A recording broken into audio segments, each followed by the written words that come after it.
જોજ police station વિસ્તારના odd ગામેથી બંધ મકાનમાં ભારતીય બનાવટનો વિદેશી દારૂ ઝડપાયો। લોકલ ક્રાઇમ બ્રાન્ચ છોટાઉદેપુર દ્વારા ₹3,22,710ના મુદ્દામાલ સાથે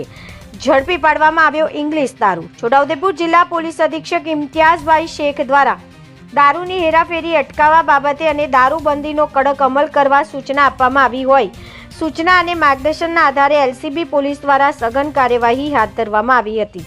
જે બાબતે લોકલ ક્રાઇમ બ્રાન્ચ સહિતના અમલદારો દ્વારા કાર્યવાહી હાથ ધરવામાં આવતા એલસીબી પીઆઈ એમ.એફ. ડામોર દ્વારા સ્ટાફને સૂચના અને માર્ગદર્શન આપવામાં આવ્યું હોય, જે અંતર્ગત સ્ટાફના માણસો જોજ પોલીસ સ્ટેશન વિસ્તારમાં વાહન પેટ્રોલિંગમાં હતા તે સમયે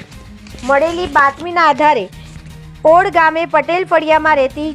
ચેકલીબેનને તે મગનભાઈ મોતીભાઈ નાયક રહેવાસી ઓડ પટેલ ફળિયા તાલુકો જિલ્લો છોટાઉદેપુર પોતાના કબજા ભોગવટાના બંધ મકાનમાં ભારતીય બનાવટના વગર પરમિટનો વિદેશી દારૂ ભરી રાખેલ હોય, જે બાતમી અને હકીકતના આધારે તપાસ કરતા જણાવ્યા મુજબ બંધ મકાનમાં ભારતીય બનાવટનો વિદેશી દારૂ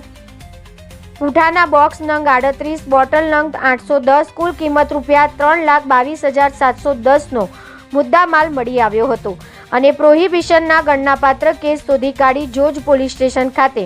ગુનો રજીસ્ટર કરવાની કાર્યવાહી હાથ ધરવામાં આવી છે। ત્યારે પકડવાના બાકી ઈસમ વિનુભાઈ ઉદયાભાઈ રાઠવા રહેવાસી